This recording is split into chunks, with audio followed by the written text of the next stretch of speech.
Hello everyone, എൻ്റെ പേര് Chandan. Fourth എന്തോസിയാസ്റ്റിലേക്ക് സ്വാഗതം. നമ്മൾ കഴിഞ്ഞ ചാപ്റ്ററിൽ ഹൈ വോൾട്ടേജ് ലോ വോൾട്ടേജ് രണ്ട് സിസ്റ്റത്തിനെ കുറിച്ച് കണ്ടു. ഈ രണ്ട് സിസ്റ്റത്തിലേക്കുള്ള പവർ തരുന്ന ബാറ്ററികളെ കുറിച്ചാണ്. ബാറ്ററികളിലെ ഫയർ ഇൻസിഡൻറ്റുകൾ, റേഞ്ച് ആങ്സൈറ്റി, റീപ്ലേസ്മെൻറ്റിനുള്ള കോസ്റ്റ് അല്ലെങ്കിൽ ബാറ്ററിയുടെ തന്നെ കോസ്റ്റ്, ഈ ചോദ്യങ്ങളൊക്കെ പലരും എന്നോട് ചോദിച്ചിട്ടുണ്ട്. ഒരുപക്ഷെ അതിനെക്കുറിച്ചൊരു വീഡിയോ സെപ്പറേറ്റ് ആയിട്ട് ചെയ്യാം. നമുക്കിതിപ്പോൾ പ്യൂർലി ടെക്നിക്കലായിട്ട് തന്നെ നിൽക്കാം. കുറച്ച് കാര്യങ്ങൾ ബാറ്ററിയെക്കുറിച്ച് പറയുന്നതിന് മുമ്പ് നിങ്ങളുടെ മനസ്സിൽ വെക്കേണ്ടത്, ഒന്ന്, ബാറ്ററികളെല്ലാം തന്നെ ഡയറക്റ്റ് കറണ്ടിലാണ് വർക്ക് ചെയ്യുന്നത് എന്നുള്ളതാണ്. ഡയറക്റ്റ് കറണ്ട് ആയതുകൊണ്ട് തന്നെ ഒരു പോസിറ്റീവും ഒരു നെഗറ്റീവ് ടെർമിനലും ബാറ്ററിക്ക് ഉണ്ടാവും. ബാറ്ററികളെ നിങ്ങൾക്ക് ചാർജ് ചെയ്യുമ്പോൾ തന്നെ ഡിസ്ചാർജ് ചെയ്യാൻ സാധിക്കില്ല. നിങ്ങൾ ഒരുപക്ഷെ ചിന്തിക്കുന്നുണ്ടാവും, അതെങ്ങനെ ശരിയാവും? ഞാൻ എൻ്റെ ഫോണ് ചാർജ് ചെയ്യുമ്പോൾ തന്നെ യൂസ് ചെയ്യുന്നുണ്ടല്ലോ. ആക്ച്വലി നിങ്ങളുടെ ഫോൺ യൂസ് ചെയ്യുമ്പോൾ നിങ്ങളുടെ ബാറ്ററി ചാർജ് ആവുന്നതിനൊപ്പം തന്നെ അഡീഷണലി നിങ്ങളുടെ ഫോൺ റൺ ചെയ്യാനുള്ള പവർ കൂടെ അഡാപ്റ്ററിൽ നിന്ന് വരുന്നുണ്ട്. നമ്മുടെ ഫോൺ യൂസ് ചെയ്യുമ്പോൾ ചാർജ് ചെയ്യുകയാണെങ്കിൽ ശ്രദ്ധിച്ചാൽ മനസ്സിലാവും, നമ്മുടെ ബാറ്ററി ചാർജ് ചെയ്യുന്ന സ്പീഡ് വളരെ കുറവാണ്. കാരണം ബാറ്ററിയിലേക്ക് ചാർജ് കൊടുക്കുന്നതിനേക്കാളും മുമ്പേ നമ്മുടെ ഫോൺ റൺ ചെയ്യാനുള്ള പവർ അഡാപ്റ്ററിൽ നിന്ന് തന്നെ നമുക്ക് കിട്ടുന്നുണ്ട്. പോയിട്ട് ബാക്കിയുള്ള പവർ മാത്രമാണ് ചാർജ് ചെയ്യാനായിട്ട് യൂസ് ചെയ്യുന്നത്. ഇത് സെയിം തന്നെയാണ് ലാപ്ടോപ്പിലും. നിങ്ങളുടെ ചാർജർ കണക്ട് ചെയ്തിടുമ്പോൾ ചാർജറാണ് ലാപ്ടോപ്പ് റൺ ചെയ്യാനുള്ള ഫുൾ പവറും കൊടുക്കുന്നത്. ബാക്കിയുള്ള പവറാണ് ബാറ്ററി ചാർജ് ചെയ്യാനായിട്ട് യൂസ് ചെയ്യുന്നത്. ബാറ്ററികൾക്ക് ഒരു റേഞ്ച് ഓഫ് ഓപ്പറേഷൻ ഉണ്ട്. ഒരു പർട്ടിക്കുലർ വോൾട്ടേജ് റേഞ്ചിൽ മാത്രമേ ബാറ്ററികൾ വർക്ക് ചെയ്യുകയുള്ളൂ. അത് ചാർജിങ്ങിനായിരുന്നാലും ഡിസ്ചാർജിങ്ങിനായിരുന്നാലും. ഇപ്പോൾ ഒരു എക്സാമ്പിൾ പറയാനാണെങ്കിൽ NMC പോലത്തെ കെമിസ്ട്രി ആണെങ്കിൽ, LFP അല്ലാത്ത കെമിസ്ട്രീസ് ആണെങ്കിൽ ഒരു 2.5 മുതൽ 4.2 വരെയാണ് അതിൻ്റെ ഒരു ഓപ്പറേറ്റിംഗ് റേഞ്ച് എന്ന് പറയുന്നത്. അത് ചാർജ് ചെയ്യുമ്പോഴായിരുന്നാലും ഡിസ്ചാർജ് ചെയ്യുമ്പോഴായിരുന്നാലും. ഈ വോൾട്ടേജ് റേഞ്ചിന് മുകളിൽ പോകുന്നതോ ഈ വോൾട്ടേജ് റേഞ്ചിന് താഴെ വർക്ക് ചെയ്യിക്കുന്നതോ ബാറ്ററിക്ക് നല്ലതല്ല. ഈ രണ്ട് സിനാരിയോസിലും ഫയർ ഇൻസിഡൻസ് പോലത്തെ കാര്യങ്ങൾ ഉണ്ടാവാൻ സാധ്യതയുണ്ട്. ബാറ്ററി ഡെഡ് ആയി പോകാനുള്ള സാധ്യതയും വളരെ കൂടുതലാണ്. ബാറ്ററികൾക്ക് എപ്പോഴും അതിൻ്റേതായ കൃത്യം വോൾട്ടേജ് മാത്രമേ കൊടുക്കാൻ പാടുള്ളൂ.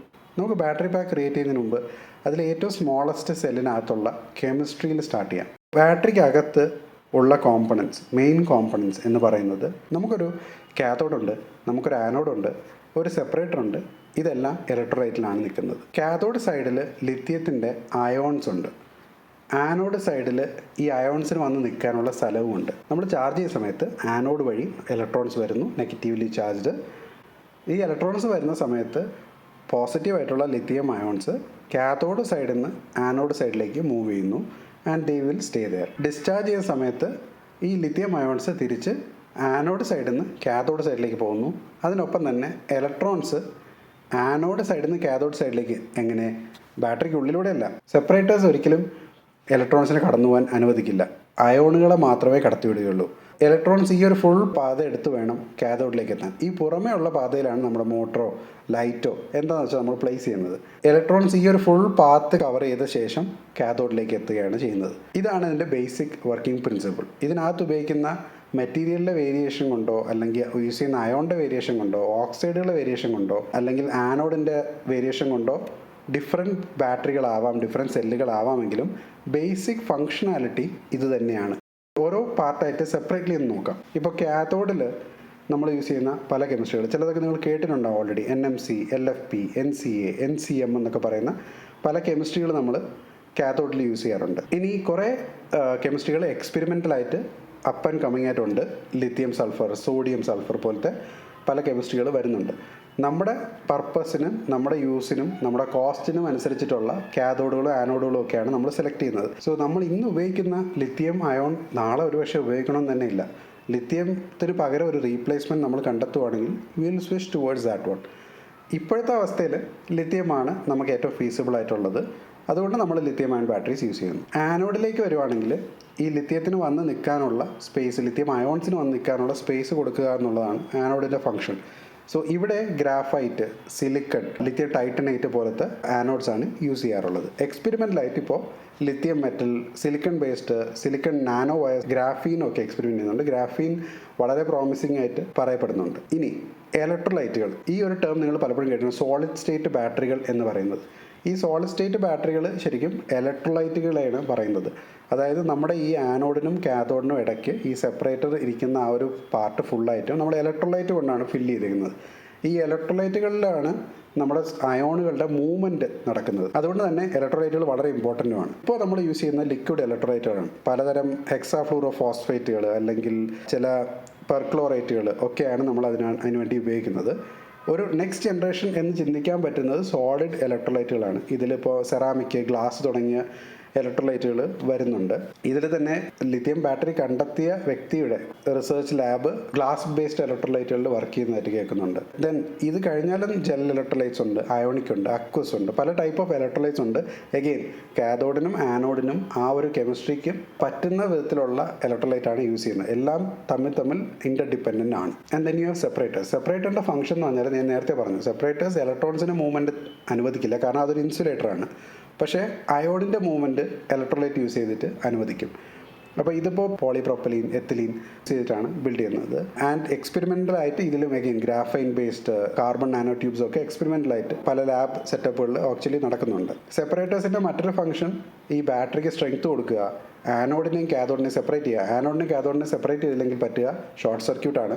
നമുക്ക് എല്ലാവർക്കും ഓർമ്മയുണ്ടാവും, ഒരുപക്ഷെ സാംസങ്ങിൻ്റെ ഗാലക്സി എഡ്ജ് 7 മറ്റോ ഒരു ഫയർ ഇൻസിഡൻറ്റിൻ്റെ പേരിൽ മൊത്തം തിരിച്ചു വിളിക്കേണ്ടി വന്നിരുന്നു. അവിടെ സംഭവിച്ചത് കാഥോഡും ആനോഡും തമ്മിൽ കോൺടാക്റ്റിൽ വരുന്നു എന്നുള്ളതാണ്. അപ്പോൾ ആ സിറ്റുവേഷൻ വരാതെ നോക്കേണ്ടത് സെപ്പറേറ്ററിൻ്റെ ജോബാണ്. ഇനി നിങ്ങൾ ചിന്തിക്കുന്നുണ്ടാവും, ഓക്കെ നമുക്ക് ഇത്രയും പല ടൈപ്പ് ഓഫ് കെമിസ്ട്രികളുണ്ട്, പല type anode, cathode, separator, electrolyte ഉണ്ടെങ്കിൽ ഇതിൻ്റെ ഒരു ബെസ്റ്റ് കോമ്പിനേഷൻ വെച്ചൊരു സെല്ലുണ്ടാക്കിയാൽ പോരെ, എല്ലാ കാര്യത്തിലും നന്നായിരിക്കില്ലെന്ന് ചിന്തിക്കുമായിരിക്കും. പക്ഷെ അങ്ങനെയല്ല. നമ്മൾ സെല്ലിൻ്റെ പാരാമീറ്റേഴ്സ് എടുക്കുകയാണെങ്കിൽ ഒത്തിരി പാരാമീറ്റേഴ്സ് ഉണ്ട്. അതിൽ ഏറ്റവും പ്രയോറിറ്റി കൊടുക്കാൻ പറ്റിയ 6 parameters cost, specific energy, specific power, performance, life span, safety, ഇത്തരം കാര്യങ്ങളാണ്. ഇത് നിങ്ങളൊരു റഡാർ ചാർട്ട് പ്രിപ്പയർ ചെയ്യുവാണെങ്കിൽ ഇങ്ങനെ ഇരിക്കും. അത് ഓരോ കെമിസ്ട്രിക്ക് അനുസരിച്ചും അതിൻ്റെ കോസ്റ്റിലുള്ള അഡ്വാൻറ്റേജ്, പെർഫോമൻസിലുള്ള അഡ്വാൻറ്റേജ്, ലൈഫ് സ്പാനിലെ അഡ്വാൻറ്റേജ് ഒക്കെ മാറിക്കൊണ്ടേയിരിക്കും. നമ്മൾ ഇതിലൊരു കാര്യം ഇമ്പ്രൂവ് ചെയ്യാൻ ശ്രമിക്കുമ്പോൾ ഓട്ടോമാറ്റിക്കലി മറ്റൊരു കാര്യം വേഴ്സ് ആവുകയാണ് ചെയ്യുന്നത്. ചിലപ്പോൾ പവർ കൂട്ടാൻ ശ്രമിക്കുമ്പോൾ കോസ്റ്റ് കൂടും, പെർഫോമൻസ് കൂട്ടാൻ നോക്കുമ്പോൾ ലൈഫ് കുറയും. ഇങ്ങനെ ഒരു കോംപ്രമൈസിലാണ് നമ്മളെപ്പോഴും സെല്ല് ഡെവലപ്പ് ചെയ്യുന്നത്. ഇപ്പോൾ യൂസ് ചെയ്യുന്ന സെല്ലുകൾ ഇതിൻ്റെ ഒരു ഐഡിയൽ കോംപ്രമൈസാണ്. എന്തെങ്കിലും ഒരു സാധനം കുറച്ചൊന്ന് കോംപ്രമൈസ് ചെയ്തിട്ട് നമ്മൾ അത് യൂസ് ചെയ്യും. ചിലപ്പോൾ അൺസ്റ്റേബിൾ ആയിട്ടുള്ളൊരു കെമിസ്ട്രി നമ്മൾ യൂസ് ചെയ്യും. കുറച്ച് സേഫ്റ്റി കുറഞ്ഞാലും കുഴപ്പമില്ല, നല്ല പെർഫോമൻസ് കിട്ടണം, നല്ല കോസ്റ്റ് അഡ്വാൻറ്റേജ് ഉണ്ടാവണം എന്ന് കരുതി അൺസേഫ് ആയിട്ടുള്ള കെമിസ്ട്രികൾ നമുക്ക് ഇപ്പോഴത്തെ സിറ്റുവേഷനിൽ എടുക്കേണ്ടി വരാറുണ്ട്. ബട്ട് ഗോയിങ് ഫോർവേഡ് നമ്മൾ വിത്ത് ബെറ്റർ റിസർച്ച്, ബെറ്റർ കെമിസ്ട്രി, നമ്മൾ ഈ ആനോഡ്, കാഥോഡ് ഒക്കെ ഇമ്പ്രൂവ് ചെയ്യുമ്പോൾ ഈ പറഞ്ഞ എല്ലാ പാരാമീറ്റേഴ്സിലും നമുക്ക് ഇമ്പ്രൂവ്മെൻ്റ് ഉണ്ടാവുകയും ഇൻ 10 to 20 ഇയേഴ്സ് നമ്മുടെ സെല്ലിൻ്റെ കേപ്പബിലിറ്റീസും എക്സ്പാൻഡ് ചെയ്യുകയും ചെയ്യും എന്നുള്ളത് ഉറപ്പാണ്. ഓക്കെ, സെൽ കെമിസ്ട്രിയിൽ ഒരു ധാരണ വന്നു എന്ന് വിചാരിക്കുന്നു. സെൽ കെമിസ്ട്രിയിൽ കുറച്ചുകൂടി ഡീപ്പായിട്ട് റിസർച്ച് പോലത്തെ ഫീൽഡുകളിൽ പോകുന്നില്ലെങ്കിൽ നിങ്ങൾക്ക് ഇതിനപ്പുറം ഇതിനെക്കുറിച്ച് മനസ്സിലാക്കേണ്ട റിക്വയർമെൻറ്റ് ഉണ്ടെന്ന് എനിക്ക് തോന്നുന്നില്ല. ഇനി അതല്ല, നിങ്ങൾ സെൽ കെമിസ്ട്രിയിൽ കൂടുതൽ പഠിക്കാൻ ആഗ്രഹിക്കുന്ന വ്യക്തിയാണെങ്കിൽ you will have to go through all of this. ആനോഡുകളുടെയും കാഥോഡുകളുടെയും ഫംഗ്ഷനാലിറ്റീസ്, അതിനകത്ത് നടക്കുന്ന ഇലക്ട്രോകെമിക്കൽ റിയാക്ഷൻസ്, സെല്ലിൻ്റെ ഇലക്ട്രോലൈറ്റുകളുടെ ഫംഗ്ഷൻ, സെപ്പറേറ്റേഴ്സിൻ്റെ ഫംഗ്ഷനൊക്കെ കുറച്ചുകൂടി ഡീപ്പർ ലെവലിൽ ഇപ്പോൾ തന്നെ പഠിച്ചു പോവുക. ഒരുപാട് റിസോഴ്സുകൾ അതിന് ഓൾറെഡി ഓൺലൈൻ അവൈലബിൾ ആയിട്ടുണ്ട്. കുറച്ച് ഓവർ സിംപ്ലിഫിക്കേഷൻ ഞാൻ ചെയ്തിട്ടുണ്ട് in terms of chemical reaction. പക്ഷേ നമ്മുടെ ഒരു സ്റ്റാർട്ടിങ് ഒരു ക്രാഷ് കോഴ്സ് എന്ന നിലയ്ക്ക് ഇതിനപ്പുറം നിങ്ങൾക്ക് ഇതിൽ മനസ്സിലാക്കേണ്ട റിക്വയർമെൻറ്റ് ഉണ്ട് എന്ന് എനിക്ക് തോന്നുന്നില്ല. അടുത്ത വീഡിയോയിൽ നമുക്ക് ഈ സെല്ലിനെ ഒരു ബാറ്ററി പാക്കിലേക്ക് എങ്ങനെ കൺവേർട്ട് ചെയ്യാമെന്ന് പഠിക്കാം.